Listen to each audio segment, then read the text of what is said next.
d'improvisation Nouveau-Brunswick présente Catégorie libre.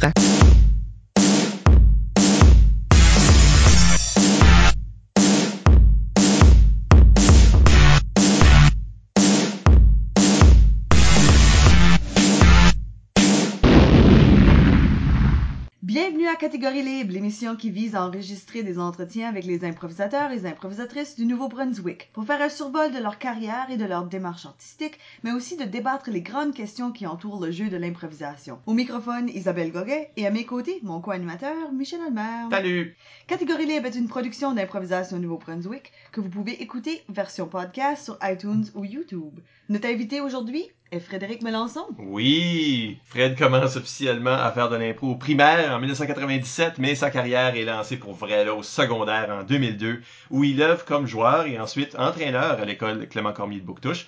C'est une carrière qui se poursuit à la LICUM, la Ligue d'improvisation du campus universitaire de Moncton, l'équipe étoile de laquelle lui permettra de participer à 3 coupes universitaires, mais aussi à la CHIAC, à la Ligue d'improvisation Chaleur, et cet été à l'Imprévu, pour ne pas compter 3 ligues différentes au Québec.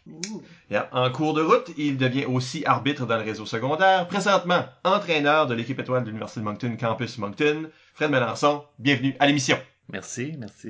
Merci d'être là. On parlera avec Frédéric de sa carrière et de sa démarche artistique d'abord, et dans la deuxième moitié de l'émission, du rôle du 3e joueur dans la construction. Et avant d'aller beaucoup plus loin, n'oubliez pas d'utiliser le hashtag ou mot-clic Catégorie libre pour réagir à l'émission pendant que vous l'écoutez. Plusieurs d'entre vous ont déjà participé en nous suggérant des questions. Nous les utiliserons tout au long de l'émission. Frédéric, C'est moi, ça. comment t'as commencé à faire de l'impro? Explique-nous ça. Commencer à faire de l'impro sous n'importe quelle forme, ça s'est fait assez jeune. Je viens d'une famille qui a beaucoup de créativité. Fait qu'on faisait de l'impro dans des parties de famille quand j'avais 7-8 ans. Ça, je le compte pas en passant quand je vous ai envoyé ma bio. Là. J'ai pas compté ça là-dedans. Mais, tu sais, de la vraie impro gravélienne, ça a commencé quand j'étais en 6e année. On avait une monitrice de français qui faisait de l'impro avec nous autres. Elle écrivait des thèmes, puis elle divisait la classe en 2, puis on avait des équipes, puis on rentrait faire de l'impro. Puis ça a été mon premier contact vraiment avec ça.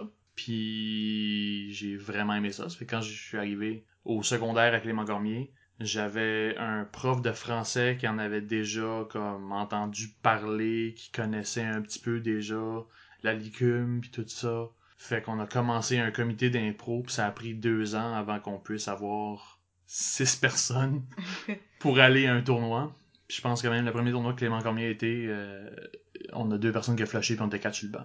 Parce que jusqu'à ce moment-là, l'école à Bouctouche avait jamais participé dans le réseau. Non. Fait que t'étais dans la première cohorte. Yeah. C'était rough. Ça a vraiment été comme, hey, ça te tente-tu de venir à...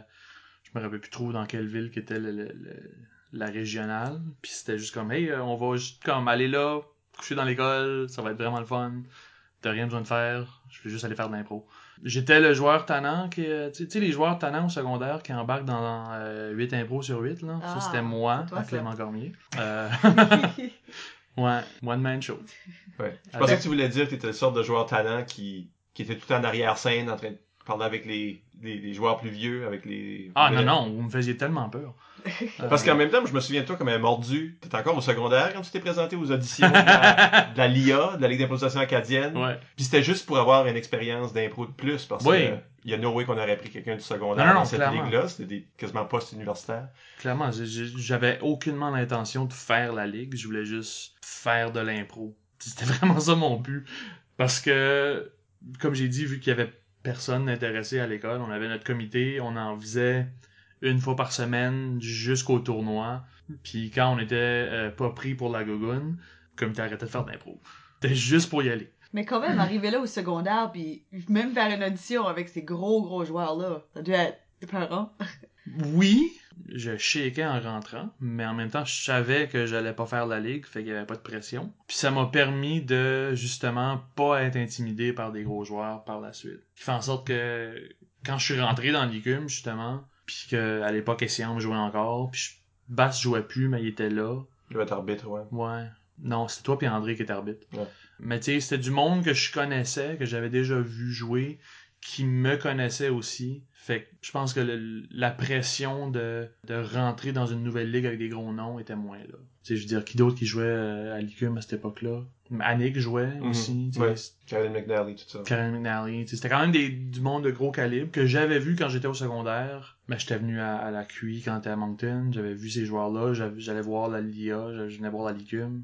C'est dans ces années-là que tu as participé à le camp d'été, là, les ateliers de Ouais, par les la ateliers de LIA. la LIA, ouais. Vous étiez tous Ouais. les deux dans ces cours-là. Marc Doiron était là aussi. Marc Doiron, oui, effectivement. Ça, c'était un contact avec des plus vieux parce que c'était Oui. des membres de la LIA qui donnaient les ateliers. Mhm. Ouais, non, j'ai adoré ça parce que c'était juste jouer plus d'impro, voir plus d'impro, avoir une meilleure compréhension de qu'est-ce qui fait de la bonne impro, comment ça marche. Il y a une structure qui marche en impro. On dit souvent qu'il y a pas d'absolu, mais il y en a quand même. Il y a des choses qui sont vraies, mais tu peux faire l'inverse, puis ça marche. Mais Oui. reste que Mais c'est il ça. y a des choses c'est ça. qui sont Il y a vraies des comme choses la qui majorité sont... du temps. Ça Oui. rend pas l'autre à faire fausse. Non. C'est ça.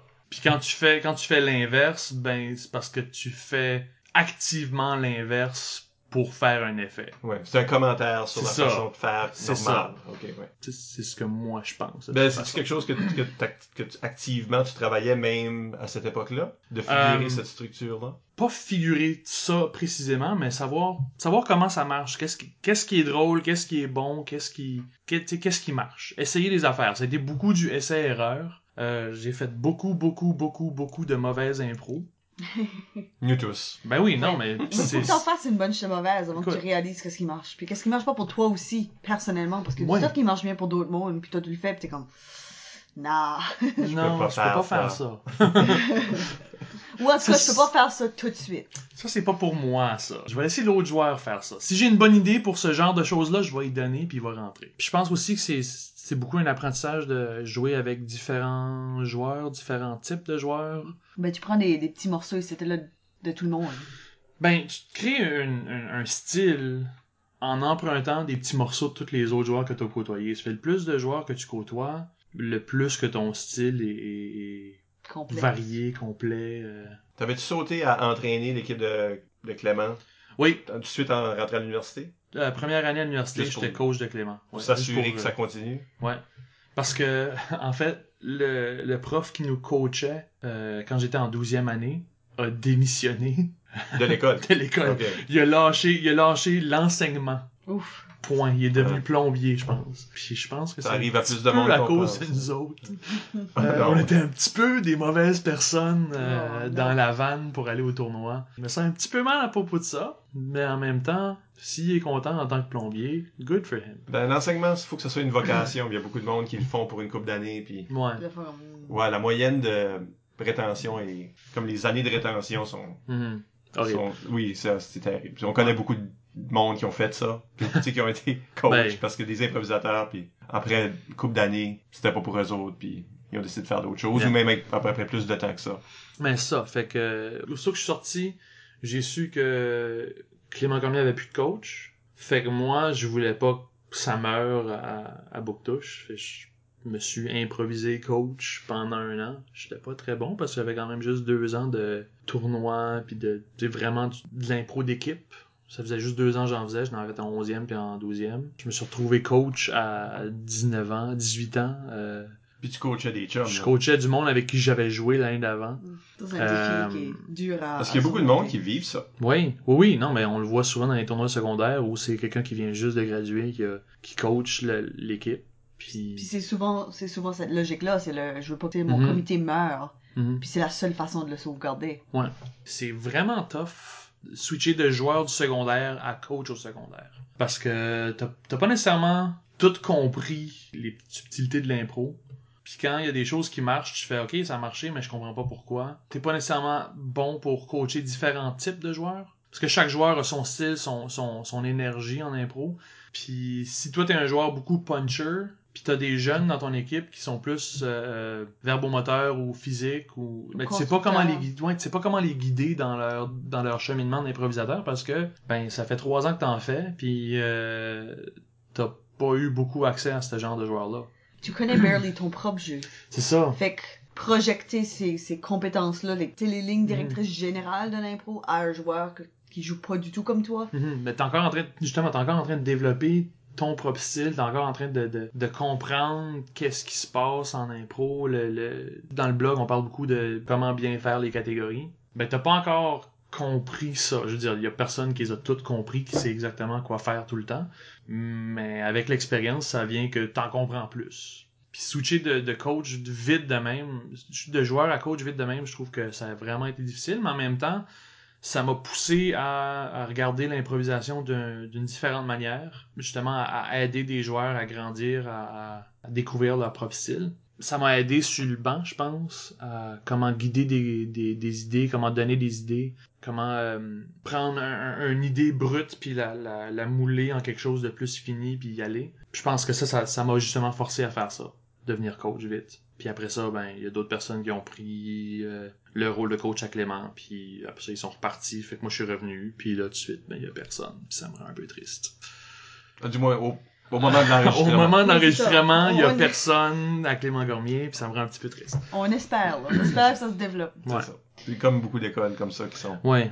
Ça dépend vraiment Ben, de l'année, ouais, des générations. puis- Moi je me rappelle encore de quand il y avait une équipe à Saint-Léonard, Mhm. Neguac, toutes ces Néguac, équipes-là. Saint-Quentin, Kedgewick, Saint-Jean. C'est beaucoup des écoles ont eu de l'impro Oui. à m'amener. Ouais. Mais c'est garder cette constance-là, puis c'est Mhm. souvent lié à l'entraîneur. Puis Ben oui.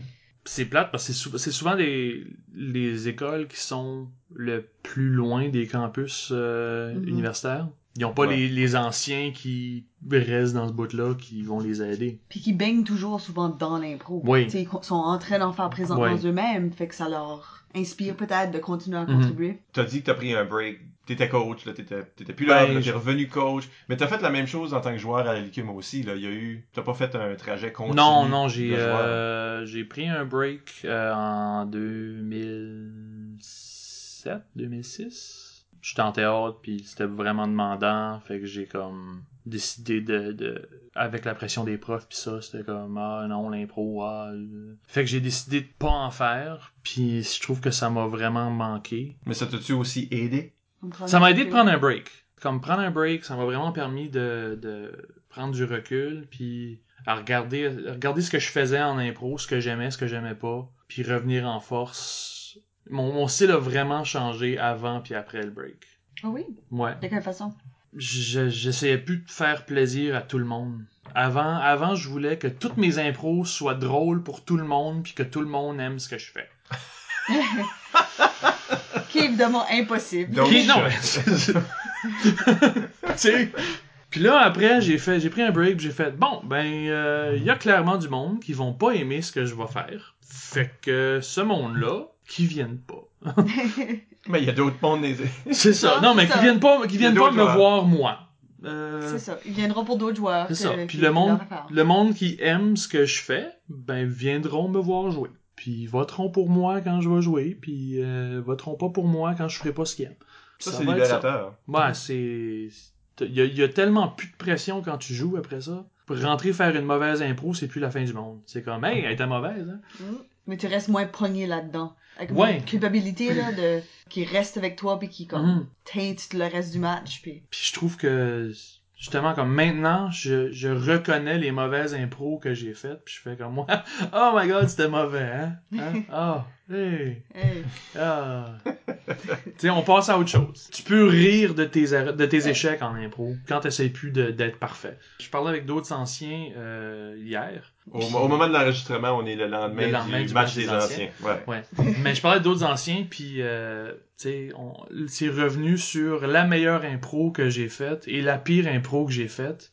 Puis c'était dans la même saison à Licume. Il y en a une où c'était avec Mathieu Chalifou, où on est tous les deux d'accord que c'est la meilleure impro de notre carrière. Vous avez piqué cette On a année-là. piqué puis cette là- année-là. C'est ça. Puis après ça, all downhill. Mais ouais, tu sais, j'ai fait ça, c'était une impro où on était tous les deux sur la même longueur d'onde. On a vraiment comme, je sais pas, eu un moment magique. C'était vraiment le fun. Puis la même année, j'ai fait l'impro que tout le monde qui était dans la Licume cette année-là considère la pire impro ever. C'est l'impro de bœuf. Ah, bœuf, Bon, tu bœuf, vois. bœuf. Ben, Je dis l'impro de bœuf. J'arrête pas Oui. d'en entendre parler, ça Nous doit être partons bon. vers C'est la ça. ville, C'est Frédéric. ça. C'est ça. Fait que, tu sais, tu dis l'impro de bœuf, puis tout le monde qui était là fait « Ah oui, c'était mauvais. » Bon, ben... C'était pas la pire. C'était pas la pire de cette année-là. C'est juste la plus mémorable qui était pas bonne. Oui. Il y a quand même eu 2 nettoyages, cette impro-là. Ok, d'accord. Ben, tout le monde avait les giggles, c'est ça l'affaire. C'est tout ce qui pouvait sortir de la C'était bouche de ridicule. anyone. C'était ridicule. Nous partons vers la file. Parce qu'il y en a eu des bonnes certains. T'as fait l'équipe étoile 3 fois. Non, c'est ça. T'as été à 3 coupes universitaires. Ouais. Lesquelles? Rimouski, ETS, puis Moncton. Qu'est-ce que tu retiens de tes coupes? Je trouve que la coupe universitaire, c'est là où tout le stress revient, ça devient hyper compétitif. Je suis pas un fan de la QI. Ok. Non. Non, c'est correct. Ça sonne weird venant du gars qui va coacher l'équipe étoile de l'Université de Moncton à la QI cette année. C'est vrai. Mais je suis pas un fan de l'atmosphère de la QI. Je trouve qu'il y a du très bon jeu qui se passe là, mais c'est une atmosphère négative quand t'es là en tant que joueur. Tout le monde te juge. Ben, pas tout le monde. Ben non, pas tout le monde, mais tu sens beaucoup de le monde. jugement des équipes du Québec, surtout, par rapport à la petite équipe du Nouveau-Brunswick qui savent pas comment faire d'impro. Ah, s'ils ont gagné, ça doit être parce qu'ils ont amené du monde en foule. C'est ce qui se passe à l'extérieur des matchs que j'ai pas aimé. Les matchs comme tels, de la très bonne impro, j'ai vraiment aimé ça, puis je pense qu'encore une fois, ça m'a permis de grandir en tant que joueur, jouer avec différents joueurs qui ont différents styles de différentes places. Mais en général, pas un fan de la QI. Ben, je pense que comme équipe qui est d'une région plus minoritaire, automatiquement, il y a comme Ouais. une division qui se fait. Mhm. Puis c'était certaines régions, on va plus filer un lien avec eux parce qu'ils sont dans une situation similaire. Ben, Ils sont plus isolés des grands centres. Ils sont un petit peu aussi le butt of the joke, là. C'est comme, Ouais. là, tu sais, là, le monde devient une petite place là. Puis des fois, on se rassemble puis on peut créer comme une mini-communauté à l'intérieur là-dedans. Mais c'est vrai que c'est beaucoup, beaucoup mieux que c'était. oui, pour sûr. énormément. Mais c'est sûr que ça vient avec un certain Ouais. stigma. Ça fait quand même, 10 ans, 9 ans, ma première QI. L'expérience que j'ai eue à arbitrer l'année passée, À la coupe, ici. à la là. Coupe à Moncton, c'était différent. Mais c'est peut-être parce que mon rôle était différent aussi, en tant qu'arbitre. Puis c'était ici aussi. fait Ouais. On peut contrôler un petit Oui, peu puis c'était bien l'atmosphère. organisé. C'est ce que je veux dire. Je sais pas qu'est-ce Je sais pas, qu'organisait ça. En écoute, tout cas, je il était excellent. Là, De faire une couple d'années qui fait ça, de l'impro. là. Au moins 2 ans. Au moins 2. Ah, il vient de sortir de secondaire. Là. Ben oui, oui. Non, mais c'était runné comme qu'on run les tournois de secondaire. Oui. Comme tout ce qu'on fait ici, maintenant, des Ben, normes. Ben, C'est ça. Et ça, c'était suivi à ce tournoi. C'était runné par la formule D'impro NB. d'impro NB qui a fait ses preuves, mais qu'on continue quand même de tweaker puis d'améliorer parce que ça peut toujours être meilleur même si ça marche. Puis ça, c'est vraiment une des différences fondamentales. Parce que nous autres, on est habitués d'organiser des tournois. C'est des gens qui ont pris la charge de ce tournoi-là, qui connaissent les méthodes qu'on utilise, qu'on puise dans un point B. Mais une QI normale, c'est pas toujours le cas. Ben, une Ça se QI peut que c'est normale. juste du monde que c'est leur premier tournoi qu'ils organisent, qui vient avec toutes les erreurs, puis les défis Mhm. qui vient avec organisé pour la première fois, tu sais. Ben c'est ça. Puis encore une fois, vu que c'est toutes des équipes avec des différents styles, des différents backgrounds, si c'est la première fois que tu organises une QI, ben t'es pas nécessairement conscient de toutes ces différences-là, puis tu vas faire ta QI. Ah ben nous autres ici on fait ça de même, sans prendre en considération que ouais mais le monde de Rimouski ils font pas ça. Ouais mais le monde d'Ottawa c'est différent. Puis tu manques un petit peu de cohésion pour tout le monde. Mais t'as fini par jouer au Québec. T'as joué. Oui. D'ailleurs, ça serait quelque chose d'intéressant à faire parce que je pense que t'as le record acadien Ah ouais? pour nombre de ligues postsecondaires. C'est là. Parce que si t'as joué dans la LICUM, L'ICUM, la LIC, l'imprévu L'imprévu, juste cet été, la la Chiac, Chiac, les 2 années qu'on l'a eu. plus 3 ligues au Québec. Ouais. Ça fait 7. Fait que t'es quasiment toutes faites, dans le fond. Puis t'as fait Il manque juste la LIA. T'as fait l'école de la LIA, là, où il y a eu un match sur Ouais. les planches de la LIA, ok, on va pas compter ça. Non. Ça nous donne la chance qu'un joueur puisse comparer l'expérience de chacune de ces ligues-là, de ces ligues adultes-là, puis aussi faire un lien avec, ou un contraste avec ce qui se passe au Québec, parce que t'as joué dans différentes formules là aussi. Chaque ligne au Québec est différente. Ben, exactement. Tu peux pas vraiment dire ce qui se passe au Québec versus ce qui se passe au Nouveau-Brunswick, parce que Ben, ce qui se passe Mais je suis dans sûr que le monde serait intéressé de savoir comme qu'est-ce qui était ces ligues-là au Québec, comment Ouais. ça se jouait, vu que c'est des formules différentes. Mais aussi, moi j'aimerais savoir comment est-ce que tu compares tes expériences dans les différentes ligues néo-brunswickoises. est-ce que t'étais un différent joueur dans ces ligues-là? Ouais. Je prenais beaucoup moins de place dans les ligues au Québec parce que, c'est quand à dire, mais dans les ligues que j'ai jouées, il y avait comme 3 impros par match qui étaient des catégories libres. Ah, catégorie zapping. Je fais comme, ah non, je la file pas. Je vais donner des idées. Fait que je prenais beaucoup moins de place parce que je me sentais beaucoup limité par la forme. Mais il y a une ligue que j'ai beaucoup aimé la formule qu'une des ligues a pris. C'était la Lige, la Ligue d'improvisation des grands enfants, où eux autres, ils ont vraiment poussé à la limite. Ils ont poussé plus loin l'élément hockey. Fait, genre, tu pouvais avoir des fights où tu droppais les gants pendant la lecture du carton, puis tu donnais un challenge à un joueur de l'autre équipe. Puis cette impro-là, si tu la gagnes, ça te donne 2 points. Si tu la perds, ça t'enlève 2 points. C'est une façon de faire un revirement comme à la fin d'un match que t'es en train de perdre. Si tu fais « Ok Mike, je te challenge dans un impro de clown, faut qu'on fasse du clown. » Oh, clown? Oh, okay. Ouais, c'est ça. Ouais, là, tu viens de C'est ça.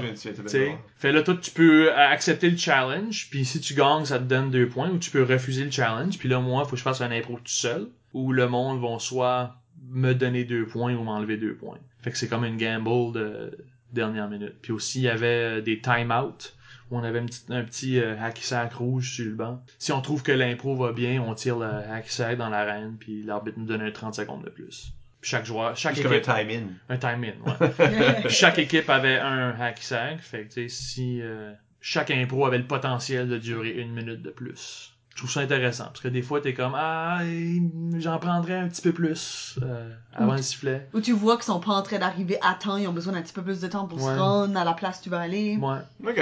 Ou tu sais, si jamais il y a quelqu'un qui est en train de mourir sur scène, puis tu veux le faire souffrir, tu donnes 30 secondes de plus. OK. Le trolling. Oui, pas Ok. le trolling. Fait que ça, c'était la Lige. Ça, c'était la Lige. T'as joué avec qui d'autre? J'ai joué avec la Rocambolesque.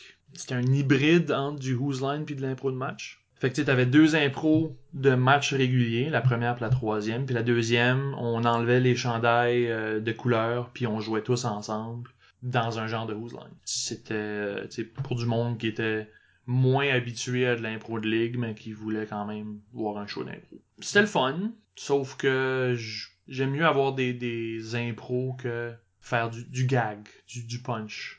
Je trouve que le Whose Line, c'est vraiment beaucoup ça. C'est moi j'ai quelque chose de drôle à dire. C'est aussi très difficile pour le public à voter là-dessus, à donner des points. Ce qui fait en sorte qu'il y avait juste vraiment la première et la troisième période qui avaient des votes du public. Fait que c'était tout ce qui décidait le score final. À la limite, moi j'aurais préféré que la première période soit le Whose Line, un petit peu un warm-up entre les 2 équipes, puis après ça on divise. Ouais, ben eux autres, il y avait leur formule, puis c'est de même ça marchait. J'ai joué là un été. C'était mon premier pas dans l'improvisation à Montréal. C'était pour apprendre à connaître ce qui jouait, faire des contacts en gros. Puis c'est là que j'ai fait des contacts pour rentrer dans la Lige. Puis l'autre, c'était... Je me rappelle même plus du nom. Mais c'est du monde que j'avais rencontré à la Rocambolesque aussi. Puis eux autres, il y avait une ligue où c'était vraiment juste du Whose Line. C'était une soirée d'impro dans un bar. Il y avait pas de place pour avoir des bandes. Il y avait pas, tu sais... C'était un petit bar, ça ressemblait un petit peu au Plan B à Moncton. C'est petit bar, petite scène, vraiment juste comme on va faire un show d'impro. Le monde n'a pas besoin de voter, ils n'ont pas besoin de faire plus attention qu'il faut, on va les faire rire. C'était un petit peu le même genre qu'un bar où il y a du stand-up, plutôt que le monde peut écouter d'une oreille puis avoir leur conversation puis ils peuvent quand même enjoy la soirée. Je pense que c'était ça le but. C'était correct, c'était le fun, la gang était le fun. Mais c'était pas vraiment de l'impro de ligue. Au Nouveau-Brunswick, 4 ligues. Je t'y ramène, là. Tu me ramènes à ça. Tu veux vraiment que je choisisse? Non, je choisis pas. Okay. Juste qu'on parle comme c'est quoi l'expérience dans chacune. T'as pas besoin de faire un top 4, là. Non, moi je veux un full essay. Ils sont sur tous chaque. dans le top 4, en fait. C'est ça. J'ai joué à la Ligue. La Ligue, ce qui est le fun, c'est qu'il y a je sais pas si c'est encore de même, mais il y avait beaucoup de public. Puis c'est des joueurs de partout dans la province qui jouent là. Puis des joueurs de tous les âges. Il y a la rencontre entre les générations qui se passe là. C'est le fun. Je trouve que quand j'ai joué là, le public était habitué à un certain style d'impro. Pas mauvais ou bon, là, le style de la Ligue. Puis moi j'ai un style différent de ça. Puis notre équipe avait un style plus constructeur, plus des impros où ça prend vraiment du temps avant d'avoir un payoff comique. Comme on va bâtir, puis avoir un gros punch à la fin. au lieu de faire une phrase, un punch, une phrase, un punch, une phrase, un punch. Fait que on a un petit peu pris le public par surprise. Puis j'ai entendu dire par d'autres joueurs qui sont là cette heure que la ligue a pris un petit peu dans cette direction-là. Fait que je pense que c'est grâce à moi que... Oui. Ben, c'est vrai. Non, mais écoute, Ben oui. j'ai Clairement. changé la ligue. Single-handedly. Single-handedly. Juste moi, puis petit Pierre Gastonguay, puis Pinky, puis Carole. Mais surtout Mais toi. surtout moi. Ok. C'est ça votre équipe. C'est ça. Ouais. Mais c'est ça, tu sais, la ligue avait à l'époque son genre, puis c'était difficile de faire autre chose que ça, puis avoir des points. Tu peux le faire, tu peux faire ce que tu veux en impro. T'es pas obligé de vouloir gagner, ouais. Non, ça. Le public réagissait Le juste public, moins à ça. le public était moins prêt à recevoir ça parce que pour eux autres, c'était pas ça, entre guillemets, de l'impro. Number 3! C'est pas vrai que ça c'était nécessairement numéro 1. Mais non, mais c'est la Chiac avait quand même des choses en commun. Oui. Intergénérationnelles. intergénérationnel. La Chiac avait une salle d'enfer. Oh, Puis par ça, je veux dire qu'il faisait chaud comme en enfer. Oui. Je pense que c'est un petit peu ça qui a tué la ligue, c'est le fait qu'on n'avait pas une salle qui avait de l'allure. Puis ça nous coûtait quand même assez cher la louer. Fallait qu'on ait du monde, puis on n'avait pas nécessairement autant de monde qu'on aimerait pour pouvoir continuer financièrement, ça faisait pas de sens de la continuer. Mais l'impro était... je pense qu'on avait de la bonne impro, parce que, tu sais, moi et Isabelle, on a gagné la baratte dorée. Oui. Ben, mais t'es pas cette équipe-là ou c'était Non, l'année mais Non, je lui, il l'année est rentré l'année d'après. d'après. Je suis rentré l'année d'après où on avait la baratte sur le banc, puis on l'a Ah oui, avec Je faisais juste plein. vanter l'équipe, mais j'étais pas Ouais, dans cette t'étais équipe. pas- Ouais, C'est vrai. Mhm. Oui, j'ai encore la baratte est dans mon salon. Je sais good, pas si vous savez. good. Tu devrais l'amener ici, puis la shaker Juste à chaque fois. clank, que- clank. clank. Mais je pense, c'est une ligue qui est née sur comme le high de l'équipe étoile s'est rendue en finale à Rimouski puis on a perdu en supplémentaire. Fait que c'est tous ces joueurs-là qui ont décidé, les joueurs de la Licume à cette époque-là qui ont décidé que hey, il faut qu'on continue de faire de l'impro, puis on va continuer à faire de la bonne impro, puis on va amener notre monde, puis ça va être le fun. Puis l'impro était vraiment le fun, la gang était vraiment le fun, mais encore une fois, je pense que c'est des raisons Plus extérieures, logistiques qui ont fait que ça n'a pas marché. Puis c'était un petit peu comme une licume d'été, là. D'après moi, c'était le même genre d'impro, le même monde qui jouait. Il y avait un petit peu de place pour des jeunes du secondaire, que t'as le fun. Ben, ça faisait partie du mandat de la ligue, c'est d'avoir un joueur du secondaire par équipe, si je me trompe Je pas. pense que oui, ouais. Ouais, c'était le fun pour eux autres de pouvoir justement... Mais un petit peu add comme toi quand Comme- t'étais aux auditions de la C'est Ligue. ça. Mais je pense que en plus c'était du monde qui venait de graduer ou qui graduait. Ouais, c'était comme C'était tout comme le une monde. préparation, un tremplin vers l'universitaire, ouais. C'est du monde soit qui allait être en 12e année ou qui venait de graduer. Je Mhm. pense que c'était ça notre prérequis. La Chiac, c'était vraiment pour... Je pense que c'était comme la ligue junior de la Licume, si on veut, pour traîner du monde dans la Licume, pour pas qu'ils perdent leur edge pendant l'été. Mais c'était aussi ouvert à d'autres mondes, parce que, ben, on va pas dire non à du talent quand même. Puis ça, après ça, la Licume, je pense que la Licume, c'est la ligue du Nouveau-Brunswick en ce moment, là. C'est la ligue qui run depuis plus longtemps, puis que c'est le plus grand roulement de joueurs, puis d'officiels, puis de... C'est dur à dire la licume c'est quoi, parce que ça change d'année en année. Les années que j'étais là, la fin de phase 1, je trouve ça difficile parce qu'il y avait beaucoup de monde qui semblait pas le prendre au sérieux. Il y avait beaucoup de soirées où c'est comme, bon, ben moi, il y a 2 personnes dans mon équipe, y a-tu du monde qui veut jouer avec moi? C'est lourd comment va se faire, ça, là. Ouais. Ouais. Cette année-là, il a fallu tuer une équipe. Ouais. Puis absorber les morceaux dans d'autres équipes. Que j'ai ramené les bleus, Wouh! puis que j'ai retué Les bleus! C'est dans cette équipe-là. Ouais. Eh oui. Puis après ça, la phase 2, je trouve qu'il y avait un nouveau souffle de vie dans l'Icume. Ça avait changé. C'était plus à l'osmose parce que l'osmose n'existait plus. Ça s'est comme professionnalisé jusqu'à un certain point, je pense. Ouais, il y a eu beaucoup plus de choses sur le décorum, sur la structure, sur comment on fait les choses. C'est avoir des meilleures salles, avoir du meilleur éclairage, Mhm. faire sûr qu'il y a des photos. Mhm. Comme c'est toutes des petites choses que Mhm. t'as pas nécessairement garanties Avoir une avant. présence dans les médias sociaux. C'est ça. Ouais. c'est Ben là. avant, les médias sociaux n'existaient pas. là. C'est ça, Ouais, non, on peut mais- pas. Non, mais Ouais, c'est moi, ça. Come on. ils faisaient assez mal ça des années 90. Personne mettait des photos sur Facebook. Come on! Non, mais je veux dire l'idée. Je photocopiais un petit magazine d'impro juste pour... C'est vrai. C'était primitif. Mais, tu sais, le fait qu'il y a eu les médias sociaux a fait en sorte qu'il a fallu qu'on s'organise pour avoir une présence dessus. Je sais pas si ça a d'allure ce que je dis là, mais... Ouais. Mais Ouais. c'est vrai que ça vient avec n'importe quoi, tu sais, ça vient avec vouloir prendre des photos drôles, faire des vidéos, tu sais, là. Ouais. Et le blog, toutes ces choses-là, c'est des choses convenues avec la technologie qui les a apportées, tu sais. Il y avait le forum aussi. Ah, le forum. Ah, le forum. Ouais, ça date de ce temps-là. ça. Oui, mais c'est Ouais, ça. ouais. C'est le même monde qui ont fait le forum, qui ont fait la Chiac. Mhm. En quelque part, le blog d'Impro NB est un petit peu comme...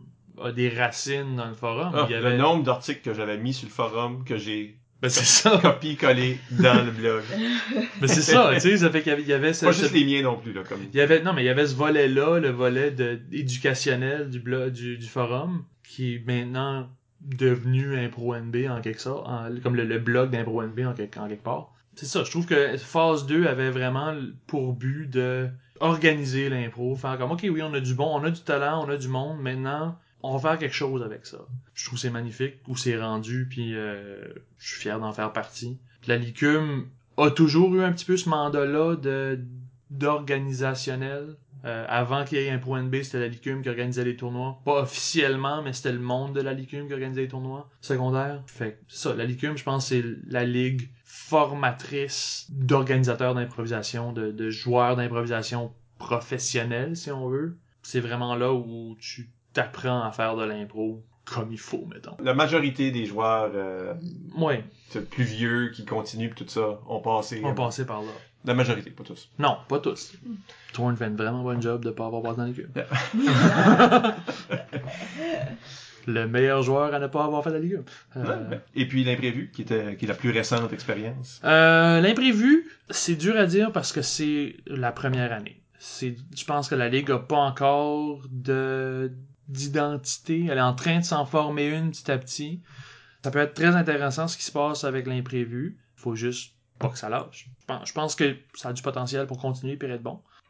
J'espère que ça revienne l'année prochaine, puis l'année d'après, puis l'année d'après. C'est encore une fois une ligue qui est très intergénérationnelle. Oui. On se retrouve beaucoup avec à quoi je pense qu'on est moins population.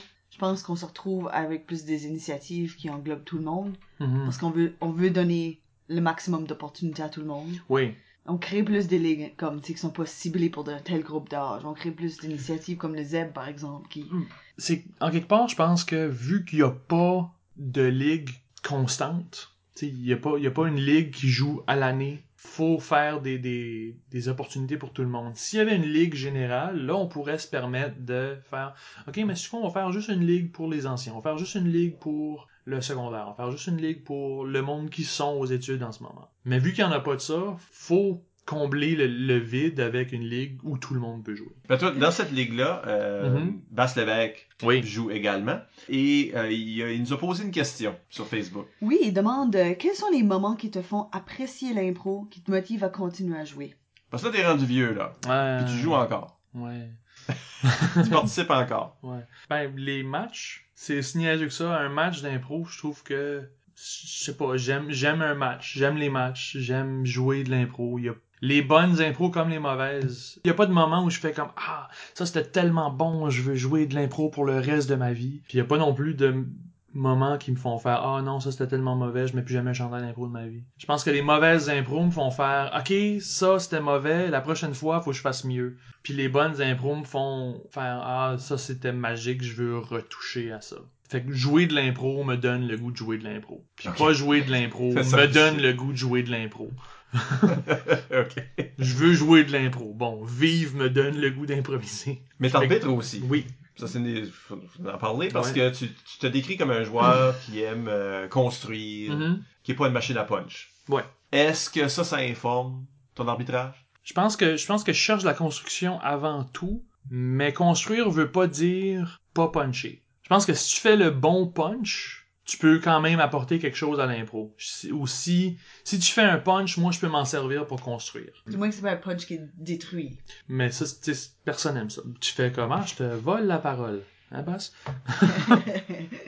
Bass s'est fait faire ça. Oui, c'est ça. Non, c'est pas Bass. Ça sonnait comme une accusation, mais c'est pas. Non, c'était un appel à une fois que Bass s'est fait voler la parole. C'est ça. Quelle erreur de la part du joueur adverse. Clairement connaissait pas Bass. Je vais prendre votre joueur qui est meilleur en mime, puis je vais le forcer à faire du mime. Ah non. Oui. En plus, le martyriser, comme ça, il y a la sympathie du public. Plus, Ben, c'est un maître troll, ce qui est capable de comment, ouais, tu me fais ça. Il me drop les gants. Puis, c'est ça. Puis tu me forces à mimer, qui est ma force. Attache ta tuque, on s'en va pour une ride. C'est ça. Mais non, tu sais... Ok, mettons plus spécifiquement pour répondre à la question sans tricher, c'est les impros où tout va bien. Juste comme, tu dis quelque chose, j'ai la réponse parfaite. Après ça, t'as la réponse parfaite à ce que je viens de dire. Puis on est en train de construire ensemble vers l'utopie de l'impro. Ça, c'est les impros magiques. Toi, tu les appelles les moments impromptus quand t'en parles, Mike? Ouais, c'est une variante. Ouais, mais tu sais, les moments où il y a quelque chose de spécial qui se passe. Les moments magiques d'impro. C'est ça qu'on cherche à avoir tout le temps, je pense. Comme arbitre, comment est-ce qu'il fait pour guider les joueurs vers ça? Pour guider les joueurs vers ça... Ou c'est-tu même faisable? Je pense que c'est faisable en tant qu'arbitre formateur.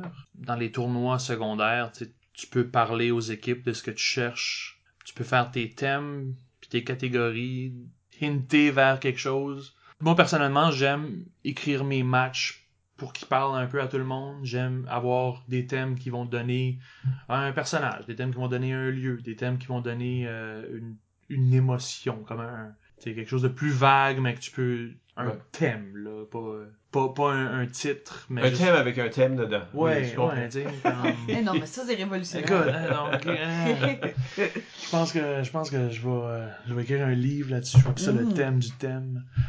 Je t'aime, le thème.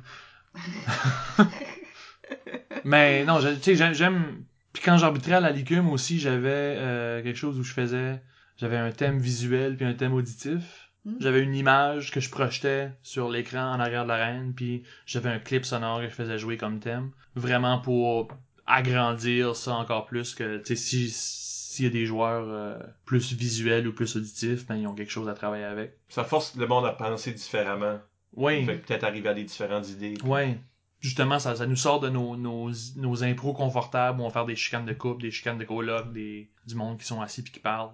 On va faire autre chose que ce qu'on fait d'habitude parce qu'on est poussé en dehors de nos zones de confort par le thème, par la catégorie, par quelque chose. Comme arbitre, t'as déjà choisi des personnages d'arbitre très très différents. Tu sais, même qui sont complètement l'opposé l'un de l'autre. Yeah. T'aimes-tu plus ça être un personnage que cet arbitre ou une version de toi-même spectacle? Parce que dernièrement, c'est comme le gentil monsieur là, qui s'excuse. Je m'excuse de vous déranger, faut juste que je dise un thème maintenant. Ouais. Mais on a aussi vu comme une sorte de drill sergeant. Là, c'est avec comme... un bat de baseball et un casque d'armée. Oui, ouais. comme... Début 2000, le personnage d'arbitre était vraiment comme populaire. Je pense que ça a été comme... Daniel Ouellet l'a comme poussé à la limite de...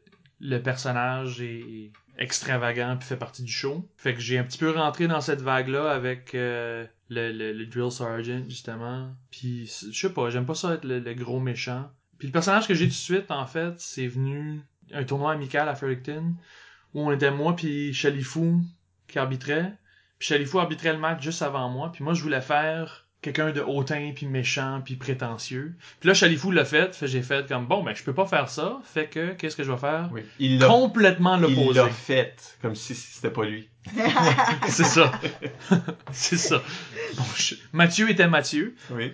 Donc j'ai un extrême de un extrême de Mathieu. Ouais. Fait que moi je me suis dit bon ben je peux pas faire ça parce que ça va être long, toute une fin de semaine de 2 arbitres méchants prétentieux hautains. Fait que je vais faire l'antithèse de ce que lui fait, qui est le gars vraiment trop gentil. Puis je pense que plus important qu'avoir un personnage d'arbitre, faut avoir une équipe de personnages d'arbitre qui se complètent. Faut pas que tous les arbitres soient la même chose. Parce que là, ben, ça devient plate pis long pour le monde qui regarde de juste avoir une saveur d'arbitre. T'sais, la job du personnage d'arbitre, c'est de faire en sorte que la fin de semaine ou la saison soit aussi teintée de différentes choses. Comme toi, Isabelle, quand tu choisis des arbitres, ça fait partie de l'équation?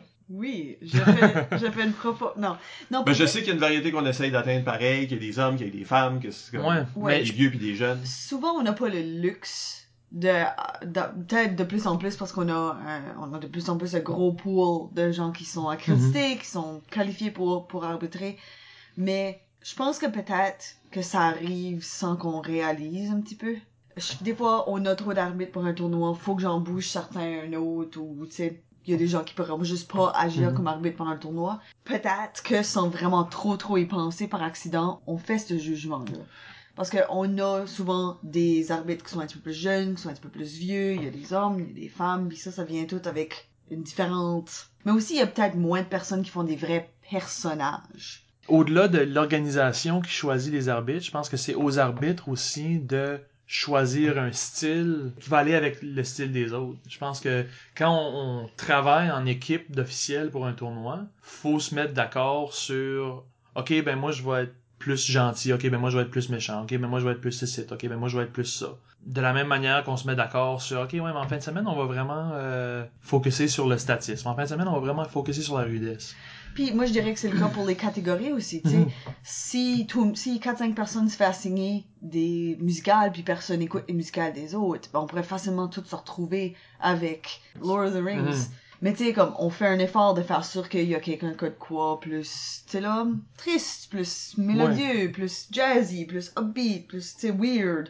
Tu sais, on va chercher différents tons dans le même sens qu'on fait avec les à la manière de. Ben, dans le même sens qu'on fait avec les thèmes aussi, tu sais, dans le sens où les arbitres vont se consulter pour pas donner le même thème, ou un thème qui se ressemble trop à la même équipe 2 fois de suite. Mais je pense que le personnage devrait aussi pas faire partie de OK, mais qu'est-ce qu'on cherche? Qu'est-ce qu'on cherche comme variété à offrir aux jeunes? Fait on parle d'un tournoi secondaire, évidemment. OK, des journées très intenses, tu sais, on parle d'un samedi d'un tournoi. Rempli on commence à 9h le matin, puis on finit à 10-11h le soir, mais si tout le monde a le même personnage, ça devient répétitif vite. Fait que c'est encore plus important, mettons, dans des sprints intensifs d'impro, mais je pense que tout au long d'une ligue aussi, c'est le fun d'avoir différents arbitres qui ont des différents styles, puis qui peuvent évoluer à travers la ligue aussi, à travers la saison aussi, comme les joueurs. Tu sais, je veux dire, le style de l'arbitre peut changer petit à petit en progressant dans la ligue. Je pense que l'arbitre est un joueur aussi, il fait partie de la ligue, il apporte quelque chose, faut qu'il change, faut qu'il s'adapte, faut qu'il travaille. Ouais, tu peux pas juste t'asseoir là et faire comme faut que tu t'adaptes à la ligue dans laquelle tu travailles. Je veux dire, justement, tu peux pas accepter le même niveau de jeu au début qu'à la fin de la saison. La première game, si quelqu'un fait une joke, ok, c'est une joke. La deuxième game, s'il fait la même joke, ça commence à tourner sur le cliché, là. La job d'arbitre, c'est aussi de s'assurer que les joueurs sont responsabilisés par rapport à ce qu'ils font en impro. C'est vraiment faire sûr qu'eux autres, ils ont une progression, puis tu fais ça en punissant, puis en donnant des commentaires. Puis... Finissons sur la question d'entraîneur, c'est-à-dire faisons un appel vers l'avenir, parce que tu es présentement entraîneur de l'équipe étoile de l'Université de Moncton. Ouais. Au moment de l'enregistrement, l'équipe n'est pas encore formée. Non, pas encore. Mais pendant le temps que les gens l'écoutent, ça va être le cas. Comment est-ce que, fait que vraiment dans les préliminaires comme ça, choix de joueurs, comme toi t'es en train de juste regarder des matchs, évaluer des joueurs, à quoi tu t'attends là en termes d'expérience? Ben moi ce que je veux, c'est faire une équipe qui va représenter la ligue. Ça se peut qu'il y ait des très bons joueurs qui fassent pas l'équipe parce que j'ai un joueur qui a un style similaire dans l'équipe, puis en avoir 2 ou 3 qui ont ce même style, cette même énergie-là, je pense que ça va être pas bon pour l'équipe.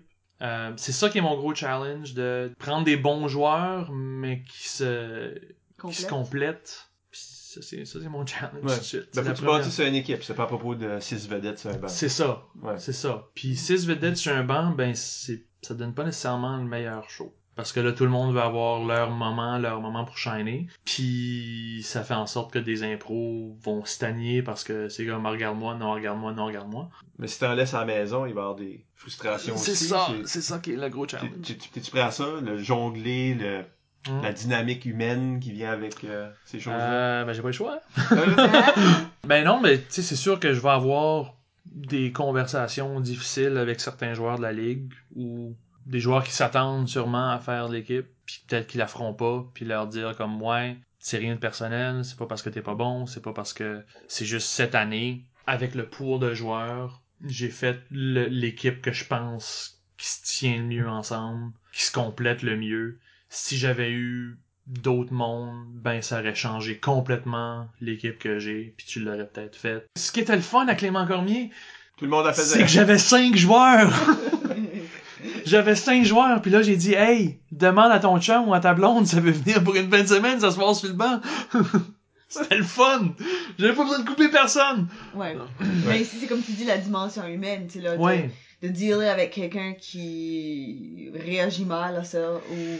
Puis il y a toujours le risque, moi ça m'est arrivé, j'ai coaché longtemps, que quelqu'un dise non. Puis là c'est comme, ok, ça j'ai plus ce morceau-là dans mon équipe, comment je balance ça maintenant? Ouais, il y a une mathématique, là. Avec tu sais, c'est plate à dire, mais c'est parce qu'avec surtout en théâtre, le monde en art dramatique, souvent leur horaire change sur un coup de tête, ils sont plus disponibles pour aller à la QI. Fait que s'il y en a sur mon équipe, ben il faut que je sois prêt à les remplacer avec 2 semaines de préavis. Là. Puis l'affaire, c'est que tu sais jamais. Mais aussi, tu sais, pas nécessairement, pas juste ça, mais tu sais, quelqu'un qui se blesse, comme je me rappelle qu'Étienne, c'était comme défaite un genou pour la QI à 2004, qu'il a fallu qu'il soit remplacé. Ouais. C'est des choses de même. Les imprévus de la vie. Puis je veux dire, aussi, tu sais jamais, à cause tu choisis une équipe tôt dans une saison, parce qu'il faut que tu te donnes au moins un tel nombre de pratiques avant. Ben, faut que tu crées une chimie d'équipe aussi. Là. Exactement. Mais tu sais jamais comment ces joueurs-là vont évoluer. Tu sais, des fois, tu vois un joueur, tu dis, ils ont beaucoup de potentiel. Puis là, finalement, ils ont bougé d'1 centimètre dans la whole saison. Puis tu sais, c'est un gros défi-là d'avoir toutes ces différentes personnes-là à gérer. Je trouve ça super intéressant. Mais on te souhaite bonne chance. Ben, merci. Oui, bon succès. On va prendre une pause. Et ensuite, on va revenir et parler avec Fred Melançon du rôle du 3e joueur, en particulier dans la construction. Ok, restez là.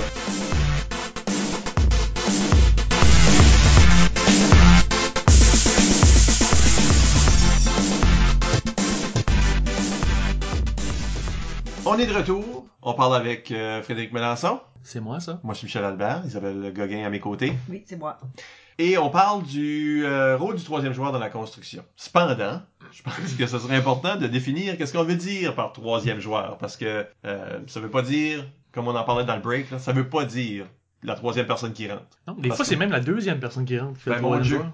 Hein? Ben là, c'est donc ben mêlant. Je suis mêlée. Explique-moi, s'il vous plaît. Maudite impro, ça n'a aucun sens. Alors, 3e joueur. Qu'est-ce qu'on veut dire par 3e joueur en impro? C'est le rôle de soutien. C'est le joueur qui va venir apporter à l'impro, mais pas nécessairement la guider. Pas nécessairement être... Parce que, disons, dans l'arène, on a déjà des moteurs. Ouais, on a 2 joueurs qui en mix, se passent quelque chose. OK. Puis là, tu sens qu'ils sont en train de venir à court d'idées. Mais le 3e joueur va entrer, leur donner quelque chose à travailler avec, les guider un petit peu dans son idée que lui a eu sur son banc, puis là, il est venu les aider. Il va les lancer sur une nouvelle piste, puis il va s'en aller. C'est-tu possible qu'il reste? C'est possible qu'il reste. Si l'impro a besoin qu'il reste. Mais si les 2 moteurs sont capables de s'arranger sans lui, je pense que c'est 80% du temps mieux comme ça.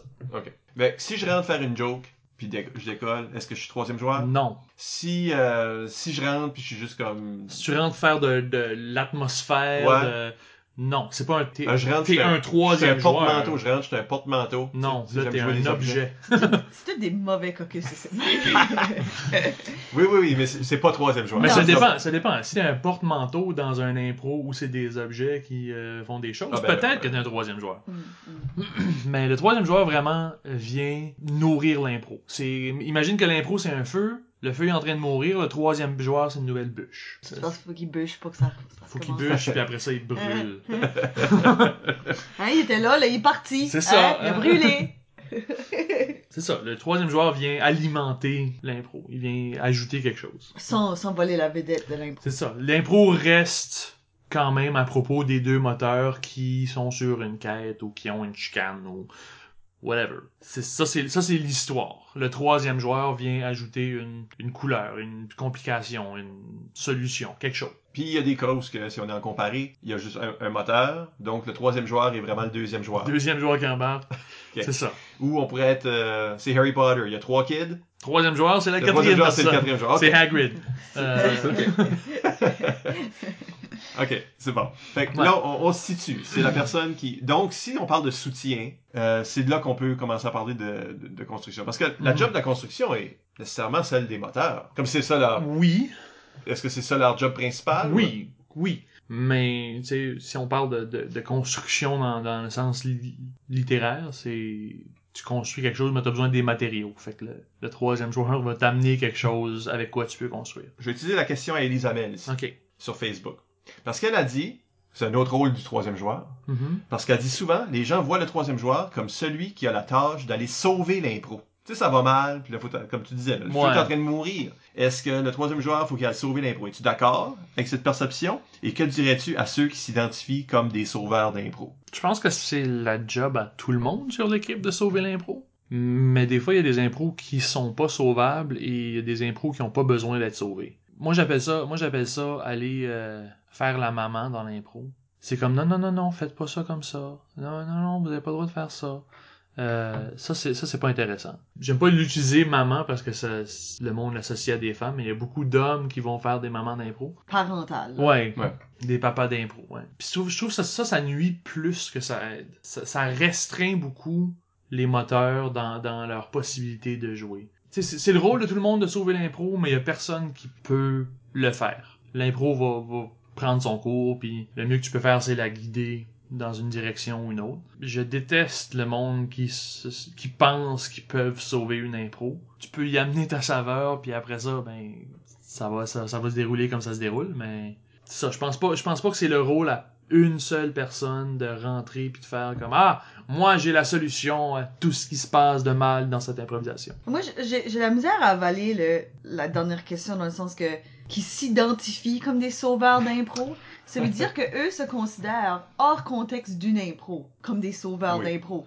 Les joueurs messianiques. Ouais. Ça sonne comme si leur fonction c'est de venir sauver des impros, puis que ça c'est leur rôle quasiment, puis que sans avoir vu une impro, se sentent comme moi je peux aller sauver des impros sans contexte d'une vraie impro qui se déroule. Mais aussi ça implique qu'ils pensent que les joueurs supérieurs avec qui ils jouent ont besoin d'être sauvés. Ont besoin de se faire sauver sur une base régulière. Ouais. Parce que je pense qu'il faut quand même voir la différence entre un plombier puis un sauveur. Ah, absolument. C'est pas la même chose du tout. Je pense que la personne qui pense qu'elle peut sauver une impro est un joueur nuisif dans une équipe, parce que y a personne qui a ce pouvoir-là. Y a personne qui est le joueur ultime que sa présence va rendre l'impro meilleure. Le plombier, lui, c'est pas quelqu'un qui pense qu'il doit sauver l'impro, c'est quelqu'un qui fait OK, il faut faire quelque chose. Puis qu'on a pas peur de prendre ce pas-là. Parce que des fois, lorsque notre disponibilité fait défaut dans une situation où l'impro irait mal, c'est de faire comme moi je rentre pas là-dedans, c'est un mess. Mais le plombier, c'est la personne que non, on peut pas laisser une improvisation mourir de même devant les gens, devant le public. On a une responsabilité au public. Puis il va se lancer dedans pour essayer d'y amener quelque chose, pour appuyer des joueurs qui sont en train de mourir sur scène, là, en d'autres mots, puis pas de les laisser pâtir. Mais je pense qu'il y a aussi quelque chose de très subjectif là-dedans, où c'est moi je pense que l'impro a besoin d'être sauvé, moi je pense que l'impro va mal, au lieu de s'asseoir là puis la regarder puis faire comme qu'est-ce qui se passe? Comment je peux l'aider? Est-ce que j'ai besoin de rentrer? Est-ce que ça a vraiment besoin de moi? Est-ce que quelqu'un d'autre peut rentrer faire quelque chose? Est-ce que c'est vraiment un problème que eux autres doivent se débrouiller avec? Parce que si je rentre, ça va juste embrouiller les cartes encore plus. Ouais. Puis des fois aussi, c'est question de donner le temps nécessaire.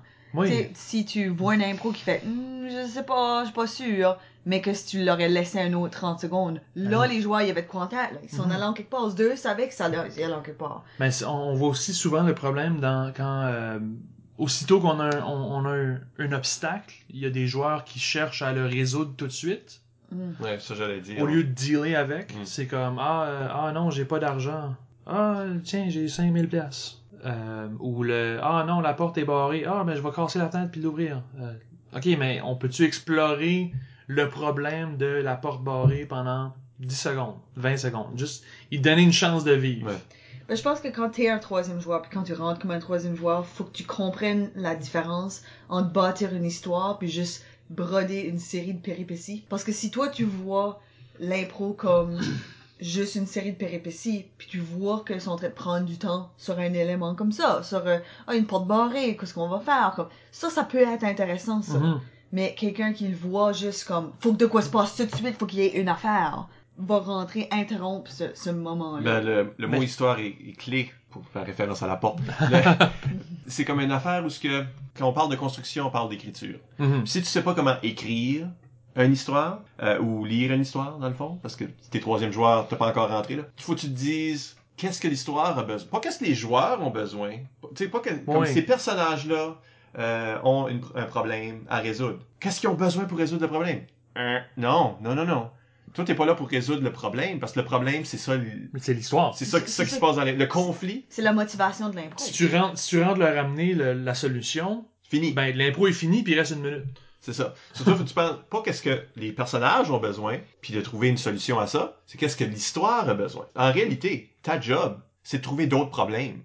C'est de trouver des façons de rendre le problème plus grave, pas de résoudre le problème. Oui. Fait que ça, c'est un élément de construction, c'est un élément d'écriture, où ce que dans une histoire, pour qu'une histoire fasse du sens, puis soit intéressante, qu'est-ce que ça a besoin? Parce que faut toujours, tu te rappelles que t'es en train d'apporter des jus, t'es pas en train de le boire.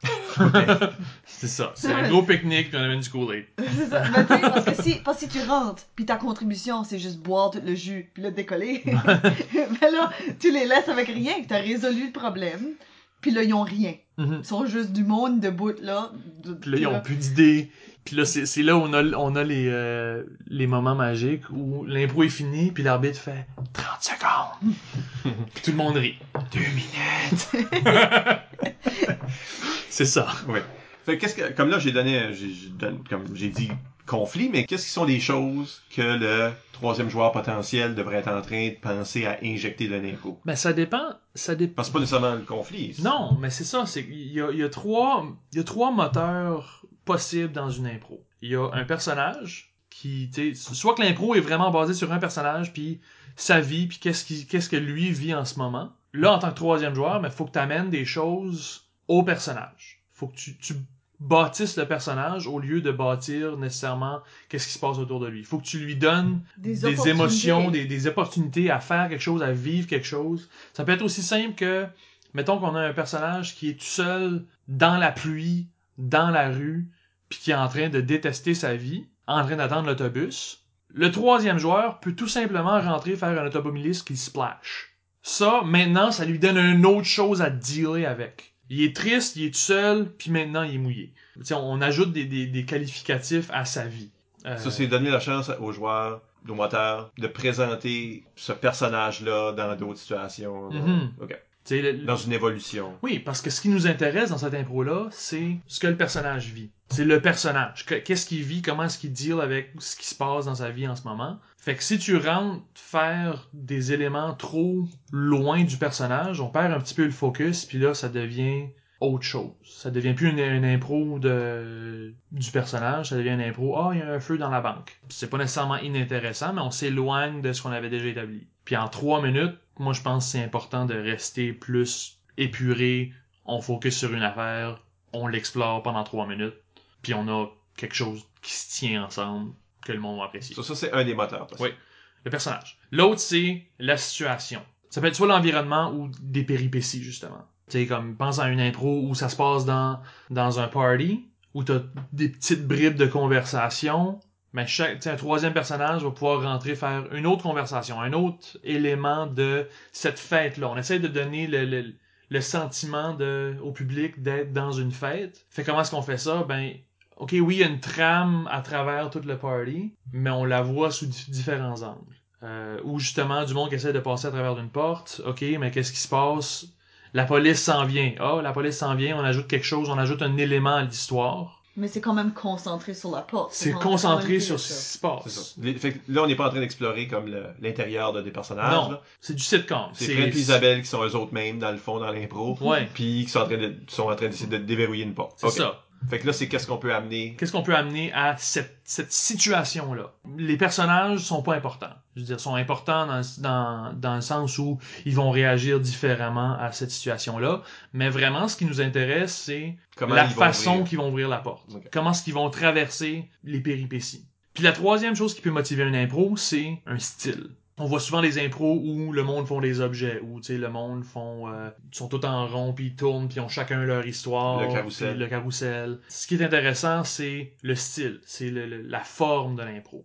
Puis si t'es un troisième joueur, ce que tu vas faire là-dedans, c'est amener une nouvelle façon de faire la forme. C'est vraiment comme, OK, mais qu'est-ce qui est ta vision de ce carrousel-là?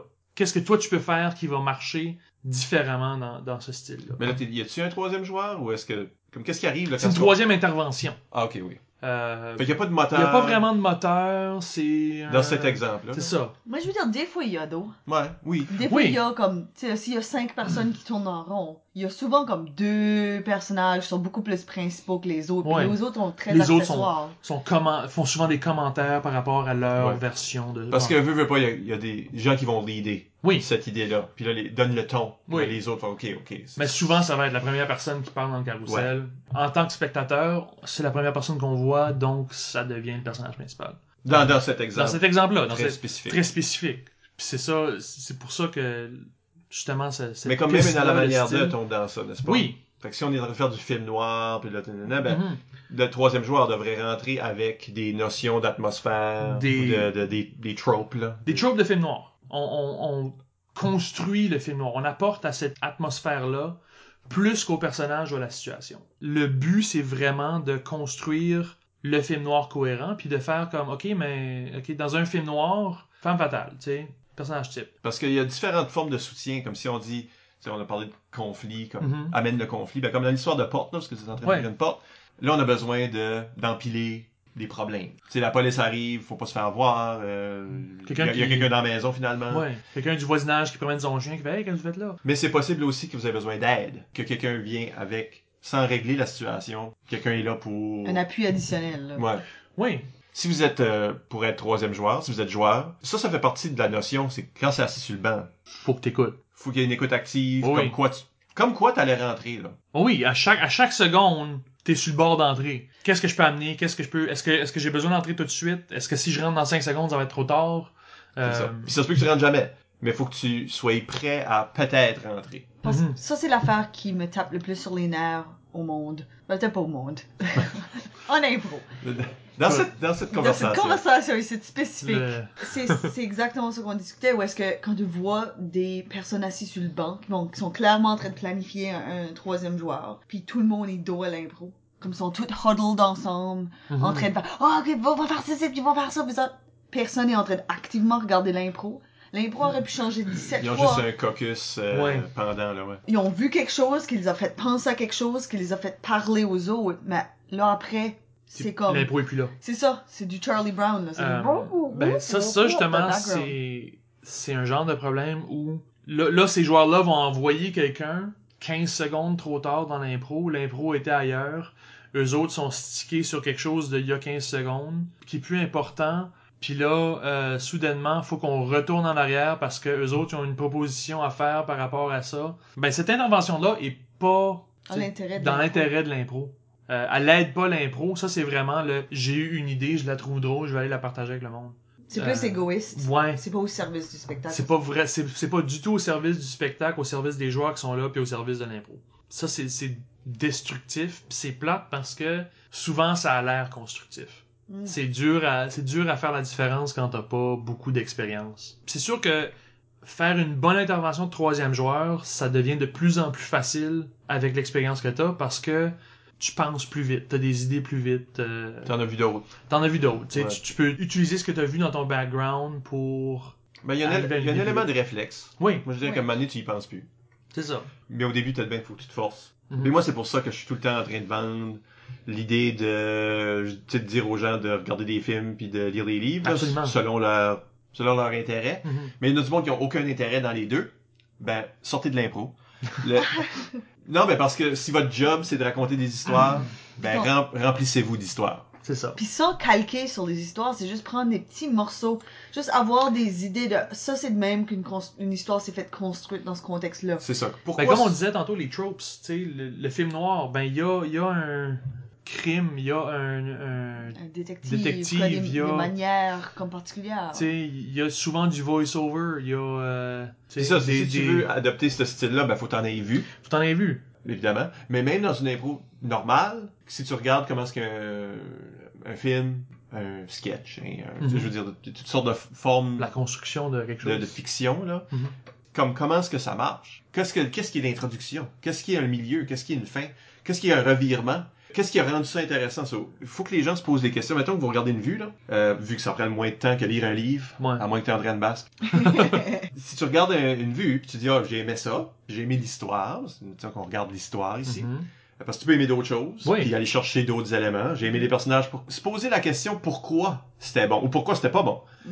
Puis là, de dire, OK, ben dans une impro, comment est-ce que j'adapte cette chose-là? Pourquoi c'était bon? C'était bon à cause du twist. Ben comment est-ce qu'ils ont fait le twist? Comment est-ce qu'on est arrivé au twist? Qu'est-ce qu'ils ont vendu au début que là, c'était vraiment choquant, ce twist-là?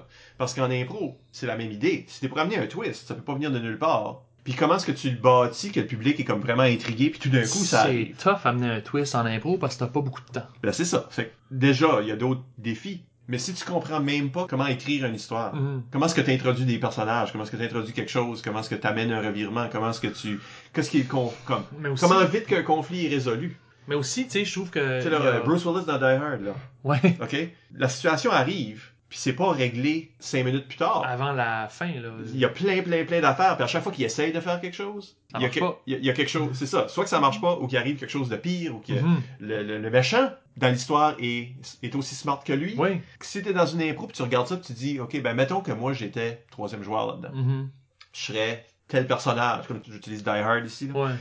Un film que beaucoup de monde ont vu peut-être, fait que tu sais, ça marche. Mais disons que McLean Mhm. est notre moteur, Notre moteur. puis possible Gruber serait est l'autre. est l'antagoniste, Ouais. donc le moteur de l'autre équipe peut-être. Ouais. Peut-être. Mettons là, que moi, mon personnage, ça va être un des terroristes, ou Madame McLean, Ben, ou, moi, ou ça le serait- police, là. Le... Moi, ça serait même pas un des autres, ça serait le gars vantard qui pense qu'il peut régler le problème, Ouais. puis qui appelle... Ellis. Ouais, Ellis, c'est ça. Lui, ça pour moi, c'est un personnage qui a tellement fait avancer cette histoire-là, juste en étant incompétent. Il a complètement twisté, il a changé toute l'histoire parce que... Lui pensait qu'il pouvait régler la situation, Ouais. il pensait qu'il pouvait aider tout le monde, puis ça marche. Mais Il en remplit faisant les ça, choses. il a rempli les choses, ce qui veut dire que c'est rendu plus intéressant parce que les terroristes savent qui c'est le gars qui les dérange. Il a amené un nouveau conflit. Fait que donc, ça c'est juste un exemple tiré de l'air, Ouais. là. Mais n'importe quelle histoire que vous lisez ou regardez, ben posez-vous la question, comme si vous êtes le moteur dans ça, comment est-ce que le moteur a joué? Mettons que ça aurait été un impro. Comment est-ce que l'antagoniste a joué? Comment est-ce que le troisième joueur a joué? Qu'est-ce qui a amené des éléments intéressants, soit d'atmosphère ou de juste un soutien complètement secondaire, là, sans être le troisième joueur? Puis comment ça marche dans une histoire. Fait que si on se remplit de structures narratives, là, de constructions que d'autres mondes ont faites, à un moment donné, ça devient juste un réflexe. Que t'es assis là pis tu dis, OK, ben là, l'impro a besoin d'un méchant. L'impro a besoin d'un conflit. L'impro a besoin tu sais là, d'un assistant soudain qui vient les aider. Ils ont besoin d'un indice. Qu'est-ce qu'on a besoin maintenant pour passer à la prochaine étape? Pas pour régler le problème, pour passer à la prochaine étape. Au-delà de ce que les joueurs puis les personnages ont besoin, qu'est-ce que l'impro a besoin? Qu'est-ce que l'impro a besoin pour avancer? Si t'amènes ça, tu vas amener quelque chose pour aider les joueurs anyways. Souvent, le manque d'idées, c'est vraiment le manque de prochaine étape. Tu sais, je veux dire, si on retourne à l'idée de moi et Isabelle qui essaie d'ouvrir une porte, il y a juste so much qu'on peut faire sur une porte. À un moment donné, faut l'ouvrir puis voir qu'est-ce qu'il y a de l'autre côté. Fait que si tu rentres comme troisième joueur, faire le propriétaire de la maison qui ouvre la porte puis qui nous voit là, ben on est rendu ailleurs. T'as enlevé notre problème de ouvrir la porte, oui, mais là t'as créé un nouveau problème de on deal avec la personne qu'on essaie de cambrioler. Puis de comprendre aussi comment de temps qu'on peut laisser Ben, c'est ça. avant de passer à cette prochaine étape. T'amènes pas ça dans le premier 30 secondes, t'amènes ça après 2 minutes. Quand est-ce que tu fais la transition d'un problème à l'autre? Quand est-ce que tu sens que les joueurs ont fait vraiment le tour de l'objet, tu sais, comme, OK, on a exploré au complet la situation de la porte barrée, maintenant, c'est le temps de passer à autre chose. Ben, on a parlé beaucoup il y a un impro qui est en train de manquer quelque chose, donc on doit rentrer. Mais comment tu sais si tu devrais rentrer quand un impro va bien? Comment tu valides si ton idée est bonne assez pour amplifier de quoi qui va déjà bien? Ben, pour moi, ça, c'est vraiment une question de, est-ce que ton intervention va ajouter à l'impro ou est-ce qu'elle va enlever? Si ça va bien, tu rentres pas amener des éléments de situation ou de personnage, tu vas rentrer amener des éléments qui vont renforcer le style de l'impro. Tu vas rentrer amener des éléments, plus de background, plus de la figuration, de l'atmosphère, amplifier ce qui est déjà en train de se passer. On est dans une maison hantée, on a de la misère à trouver la Switch ou quelque chose, je sais pas. ben on va rentrer faire des petits chuchotements, des soupirs, du vent, des craquements, on rentre ajouter à l'impro, on n'est pas troisième joueur, on fait juste de l'atmosphère. Puis c'est là où la différence entre le troisième joueur qui va vraiment venir aider une impro qui marche pas bien, puis le troisième joueur qui rentre aider un impro qui marche bien. C'est l'ampleur de ce que tu fais. Puis là, ben t'es dans l'arène, ça fait que si jamais il y a un moment où ils ont besoin de quelqu'un qui rentre tout de suite, t'es déjà là, tu te lèves, tu participes à l'impro, au lieu de te retourner vers un de tes coéquipiers et faire comme « Ah, shit, qu'est-ce qu'on fait? » T'es là, tu le fais. C'est un peu comme si t'es un vrai troisième joueur qui vient soutenir avec des éléments de construction. Si ça va pas bien, ou même si ça va bien, mais on veut passer à une prochaine étape. En d'autres mots, c'est comme si l'impro est en train de se conduire là, sur un chemin. Puis le troisième joueur est la personne qui fait dévier le chemin dans une autre direction. Ouais. À la limite, quand on parle plus de style, il est là pour comme pousser le char plus vite.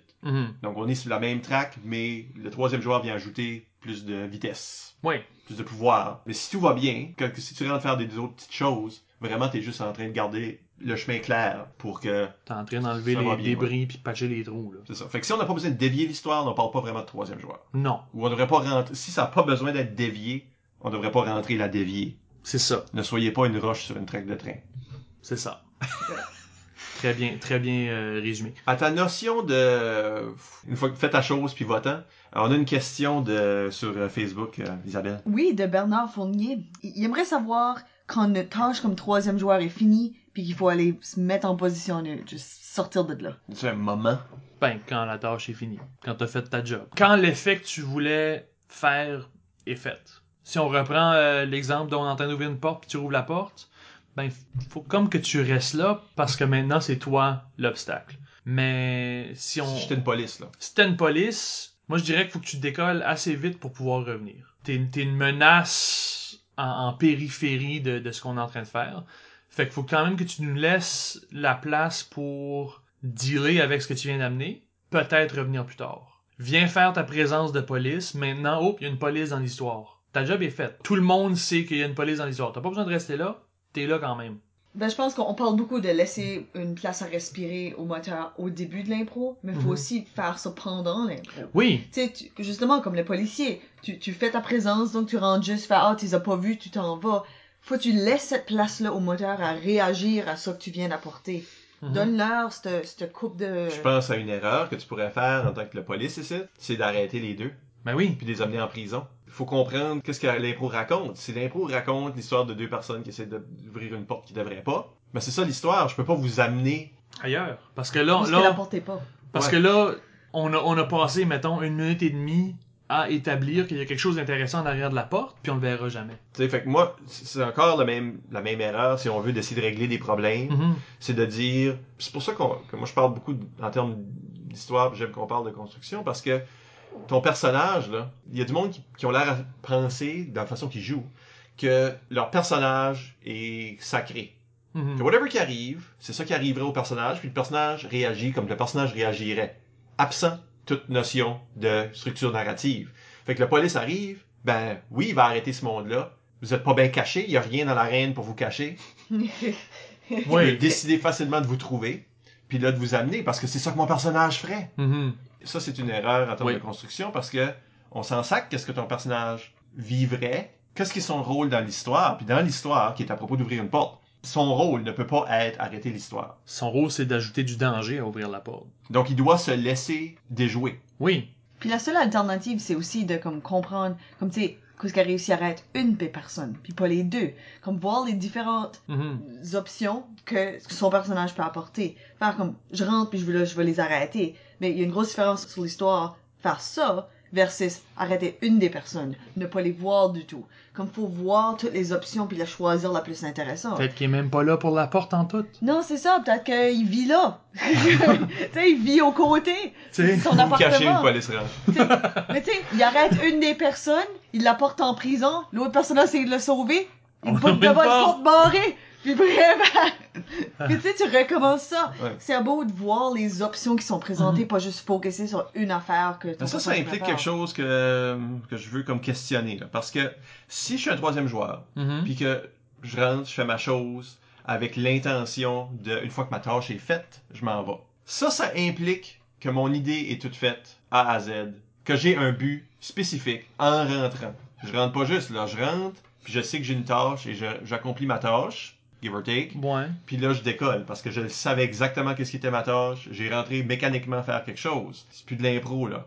C'est pour ça que je la questionne. Mais... Ça, pendant que les moteurs, eux autres, sont lousses de faire qu'est-ce qu'ils veulent. Mais... Puis d'explorer organiquement l'impro. Est-ce que le troisième joueur peut comme pas explorer organiquement l'impro? Mais ton intention peut changer. Ah. Si tu rentres avec aucune intention dans l'impro, rentre pas. Ce serait pas un très bon troisième personne. Si ton but c'est d'ajouter un élément de danger, ok, rentre faire une menace. Une fois qu'ils ont ressenti la menace, laisse-leur le temps de dealer avec. Rentre peut-être plus tard rétablir ce que tu fais. Puis peut-être que éventuellement ça va changer. Peut-être que dans le fond t'es pas un police, t'es un autre voleur qui fait semblant qu'un police pour qu'on décolle. Tu peux rentrer avec une intention, mais si tu peux faire la même chose que tu fais quand tu rentres dans une impro. Tu rentres avec un semblant d'idée. Puis de l'autre personne dit quelque chose, ça change tout. C'est puis ça. Tu te laisses aller. Mais te laisser la flexibilité de changer ce que t'allais faire, puis t'ajuster à ce qui se passe. Fait que si comme troisième joueur, je rentre avec une intention, puis la même chose arrive. Les joueurs disent « Ah, Ouais, c'est Bobby! Ouais, Ok, ben là, Bobby, il est c'est- pas une police, là. Non. So, Mais peut-être que Bobby est encore police, sauf qu'ils le connaissent. oui, c'est ça. Mais c'est ça. Puis là, tout d'un coup, t'as un policier qui est comme croche, puis il va les aider. Fait- Puis... Qui regarde pas pendant Ouais. qu'ils laissent graisser la patte. Je veux juste mettre cette nuance-là que, oui, il faut que tu rentres avec une intention, mais il faut que tu te laisses... Oui. Parce que sinon, mais là, tu fais face à des refus de situation de « Ah non, je suis pas Bobby, je suis la police. » Non, ils ont dit que t'étais Bobby, excuse, t'es Bobby. Yeah. C'était peut-être rude de leur part de faire ça, mais là, ça existe. Mais C'est dans ça l'univers. existe. Too late. Ça reste de l'impro quand même. Il faut que tu sois prêt à toutes les possibilités. Mais il faut quand même que tu rentres avec une intention. Parce que sinon, tu rentres juste pour rentrer. Puis là, Mais je pense que c'est un peu la même... C'est l'idée de l'inverse, d'être disponible. T'es sur le banc, tu fais de l'écoute active, t'es prêt à rentrer anytime parce que tu présumes qu'il faut que tu rentres. Même si 75% du temps, tu vas jamais rentrer. c'est ça. Puis là, une fois que t'es dedans, t'as complètement l'intention de décoller.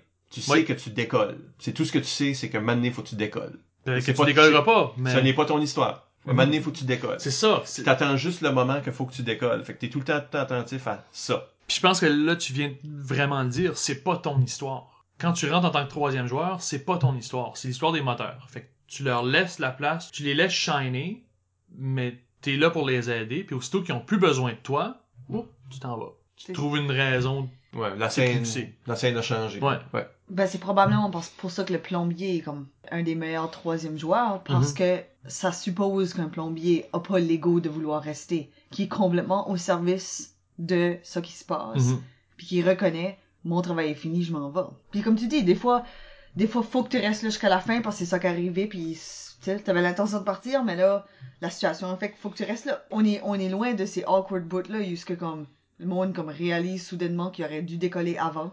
Oui. c'est ça, ils sont juste en train de comme disparaître, petit peu par Ça, petit peu. ils sont en train de fondre. Ou ils disparaissent avant leur temps. Ça arrive aussi. Ah oui, ouais. Où ce que tout d'un coup, cette personne-là sent qu'elle a rien à dire, a plus d'idée, puis elle se cache. Ils sont comme Puis il y a voici. juste, une personne qui a disparu dans la pièce. C'est ça, il y a Ouais. quelqu'un qui est rentré faire comme un voici Nanana, bye! Là c'est comme ok. Ouais, ça aussi, là. C'est ça. Aussi, quelque chose d'autre qui arrive souvent chez les joueurs avec moins d'expérience, c'est il y a un autre joueur qui rentre, moi j'ai plus besoin d'être ici, je m'en vais me cacher. Le moteur qui s'en va. Ah. Puis c'est sûr que des fois le moteur peut se transférer là. Ça se Oui, donne, le moteur peut se transférer, Mais mais souvent.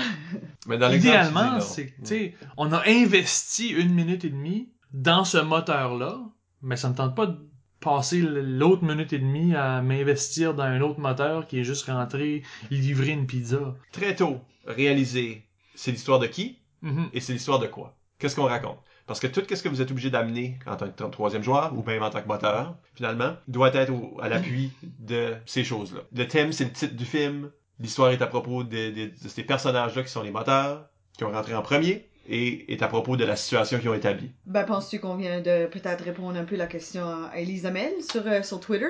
Je sais pas, c'est quoi la question à Elise Amel sur Twitter? Elle nous demande si qu'on pourrait lui donner 3 questions à se poser pour savoir si notre intervention comme troisième joueur est désirable. Ben c'est l'histoire de qui? C'est l'histoire de quoi? On se pose des questions déjà. Ouais.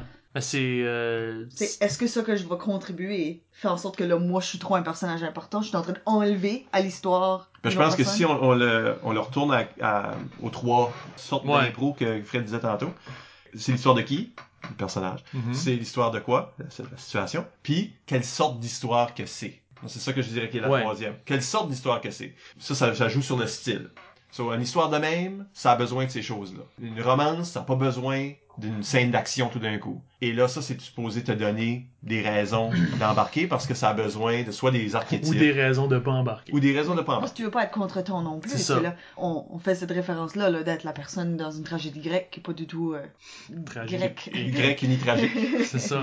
Mais tu sais, c'est ça que c'est. Si tu comprends pas bien le style, t'as pas bien interprété cette question-là, Mhm. t'es en train de rentrer puis c'est une erreur. Tu sais, si tu vois que tu comprends pas le style, tu sais pas comment faire le style. Puis ça, c'est Ben, absent c'est de toute aussi- catégorie. Là. Si, mettons, que vous avez décidé, vous autres, vous êtes des joueurs Ouais. lettrés, puis vous décidez de rentrer dans une impro puis faire d'Oscar Wilde, là, OK? Ben moi, je peux pas rentrer Ouais. puis...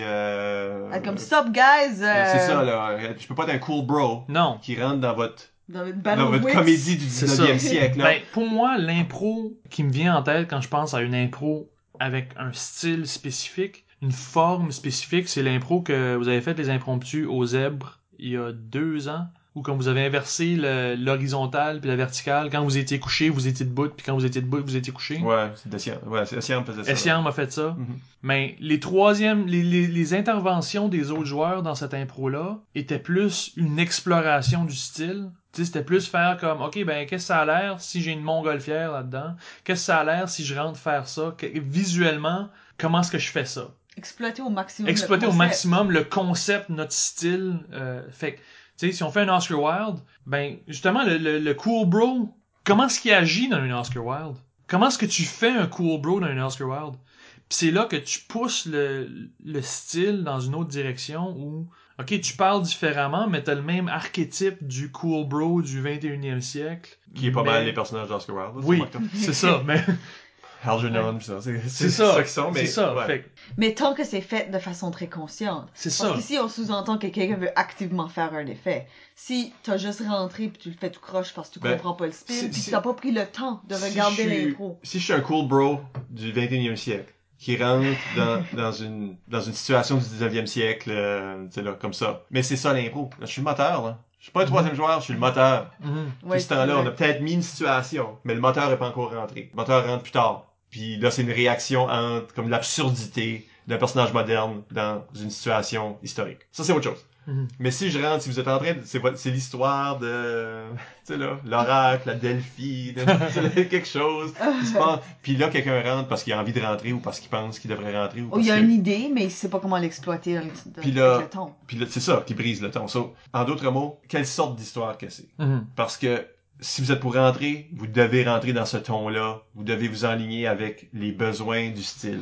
N'importe quoi peut arriver, mais si vous avez, ici, il y a une atmosphère qui est établie, qu'on est évidemment dans un film d'horreur, ben, tes interventions, faut qu'ils soient, Faut qu'il soit de dans cette- un film d'horreur. de cette nature-là. Sans ça, ça n'a pas de bon sens. Ben, vu que comme, tu sais, on parle d'à la manière de, puis beaucoup des à la manière de viennent avec comme un petit tag de warning, parce que l'arbitre dit, ça là, ça va être le style de cette impro ici. N'importe quelle impro peut être d'un style, puis il faut tellement être attentif, puis comprendre. Puis ça retourne à la culture qu'on discutait, que si tu vois, ah, ok, ils ont fait cette action-là, ils ont combiné avec cette action-là, leur ton de voix, je peux voir comme la façon qu'ils bougent. Ok, ils font ce genre d'affaires ici. Ok, faut que tu prennes le temps de respirer, puis regarder, puis... Mhm. Puis on donne des exemples de toutes sortes, là, mais vraiment, le plus simple, c'est comme l'équipe qui a décidé de faire quelque chose avec un ton dramatique. Ouais. Puis un troisième joueur vient ruiner ça avec une farce plate. Oui, parce que si c'est pas prévu, que cette personne le rentre, puis comme, c'est là, abrasive, là, que c'est comme, wow, comme, pourquoi toi t'es à contre-temps? Puis Ça peut-être mine que cette personne va avoir des l'expérience. rires, puis peut-être qu'il va se trouver bien populaire, mais c'est un troisième joueur qui s'est pas posé la question, qui a mal répondu à la question, quelle sorte d'histoire que c'est. Mhm. Si tu peux répondre à ces 3 questions-là, mettons, parce que c'est même pas des questions, est-ce que je devrais rentrer, ça? Non, c'est d'analyse d'impro. C'est juste comme comprendre quelle sorte d'impro, puis là, ça va informer. Puis après ça, Qu'est-ce ben, que tu la prépares? question à poser, c'est est-ce que mon intervention vaut la peine d'être faite? Ouais, comme sachant toutes ces Sachant toutes ces affaires-là. affaires-là, est-ce que je vais encore rentrer? Non. Parce que ça, c'est les 3 questions qu'on a dit. C'est les 3 questions que tu peux te poser bien avant que tu aies besoin de rentrer. Oui. Pose-toi cette question-là dans la première minute où ce que t'es pas supposé rentrer de toute façon. Puis là, après ça, tu vas faire une décision qui est informée quand tu vas te poser la question, ça vaut-tu la peine? Puis moi, j'oserais dire, repose les questions. Puis repose les questions. Oui, parce tout au que long de l'impro. ça peut évoluer, ça. Ça change. Tu sais, tout d'un coup, le moteur, finalement, ça avait plus l'histoire de un, mais là, finalement, ça comme, il y a de quoi qu'arriver, c'est plus l'autre gars qui est dans l'impro que, ok. C'est comme, c'est totalement en train d'évoluer. C'est pour ça que ça me tape les nerfs, parce que le monde regarde pas l'impro. Ils ont posé les questions au début. Dans les first 30 secondes, ils ont regardé l'impro, ils ont fait, c'est l'histoire à cette personne-là, ça c'est, tu sais là, ça c'est ça c'est le ton, ok. Puis là, ils se sont fermés. Il y a un autre élément aussi. Oh non. T'es en train de me dire qu'il y a 4 questions, Non, Michel? c'est pas une question.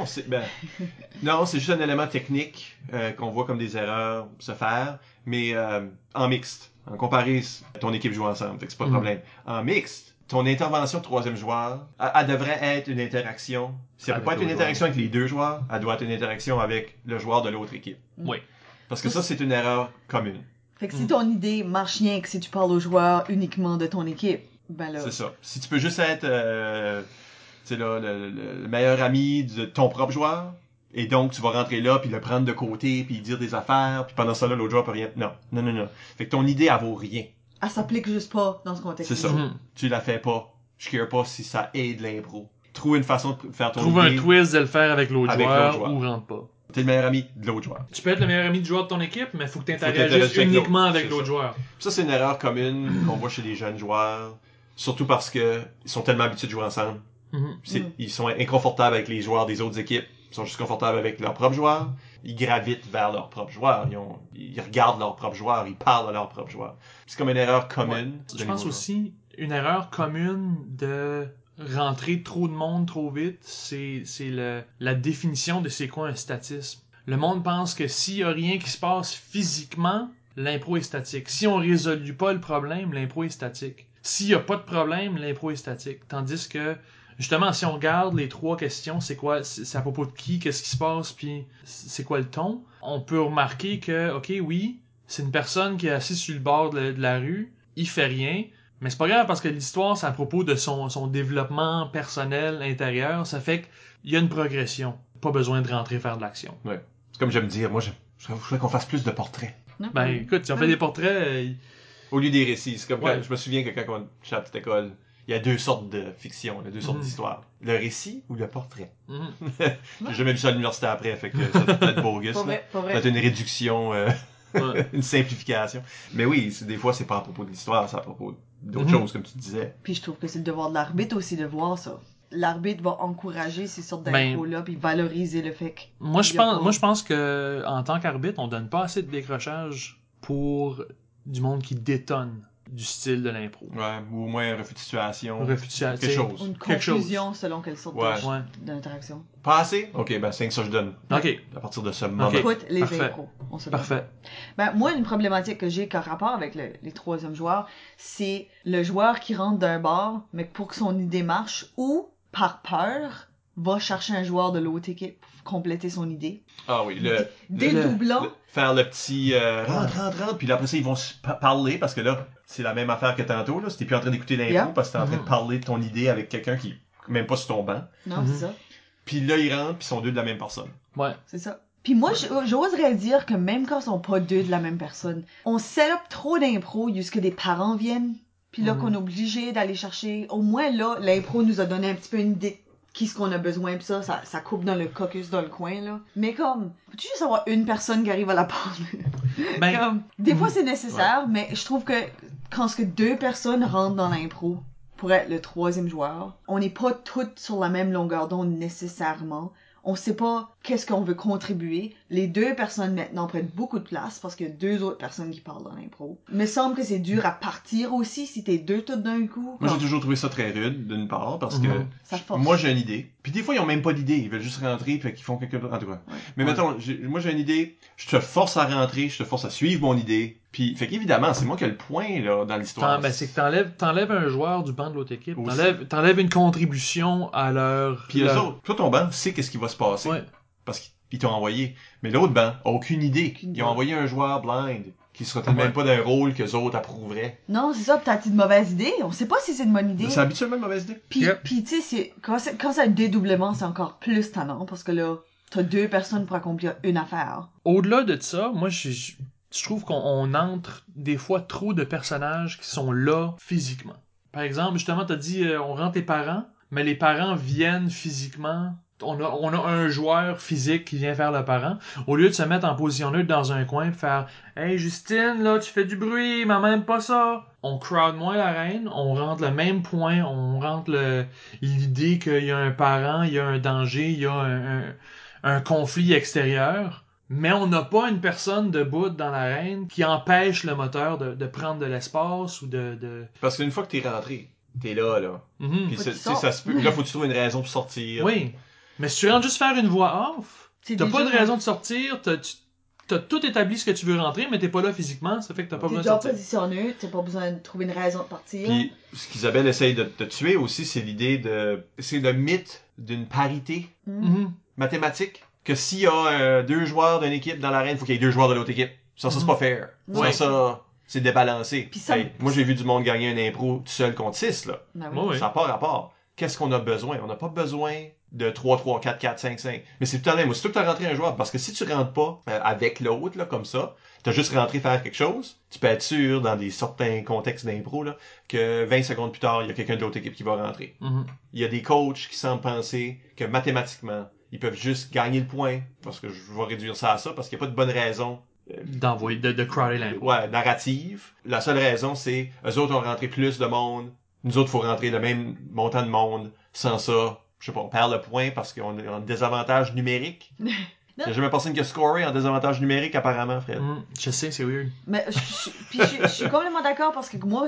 des fois, à des tournois, je prends des photos pour comme Instagram pis ça. Puis c'est pas difficile de trouver des impros où il y a 2 joueurs de chaque équipe dans l'arène en même Ouais. temps. C'est pas dur en tout. C'est souvent ça. Ils vont rentrer, tu sais, on demande pour des parents, puis un des parents arrive sans avoir un deuxième parent avec lui. Tu sais que l'autre parent va arriver Ouais. dans une milliseconde. Mais si le monde, on peut utiliser ta méthode, si on veut, là, le questionnement puis tout ça. Si vous vraiment vous prenez ça à cœur, vous dites, OK, il faut que mon intervention fasse du bon sens, donc je dois répondre les 3 questions et là, la 4e question. Tu vas pas répondre à quelqu'un qui te demande de rentrer là, de l'autre banc. Parce Ben que, non. as-tu répondu la question? Est-ce que mon intervention sera utile? Je sais pas. T'as aucune idée. Reste assis. C'est extrêmement T'es rude. pas moi, capable je de trouve. répondre ça. Est-ce que tu rentres juste parce que l'autre... Eux autres ont rentré un joueur, moi faut que je rentre un joueur? As-tu répondu la question? Si ton idée est pas assez bonne de la faire tout seul, elle est pas assez bonne. Puis t'as vraiment même pas d'idée, t'es en train de rentrer Ouais. parce que tu penses qu'il faut que tu rentres. Parce que, tu sais là... Non, mais ça, je veux dire, le joueur qui rentre puis il invite un autre joueur de l'autre équipe. Si mon idée est pas assez bonne pour la faire tout seul, que j'ai absolument besoin d'un joueur de l'autre équipe pour la faire, ben, elle marche pas. Elle est pas bonne. C'est comme si tu te poses ces questions-là, Hein? tu devrais arriver à un bon résultat puis éviter ces erreurs-là parce que ces erreurs-là sont évidemment nées de ne pas avoir répondu ou même posé ces questions-là. Est-ce que c'était tout le temps qu'on avait, Michel? C'est tout le temps qu'on avait. Je pense qu'on a fait le tour. On a pas mal fait le tour, hein? On vous rappelle que vous pouvez nous laisser des commentaires par courriel au improvisationnb@gmail.com, sur le blog d'ImproNB au impronb.wordpress.com ou sur les médias sociaux, nous sommes ImproNB sur Twitter et Instagram et ImprovisationNB sur Facebook. C'est toujours apprécié. Écoutez tous nos épisodes au complet par l'entremise du blog, iTunes ou YouTube. Encore une fois, merci à Frédéric pour s'être prêté à l'exercice. Merci de m'avoir invité. Merci Michel. Merci Isabelle. Et à la prochaine pour un autre entretien avec une vedette de l'improvisation.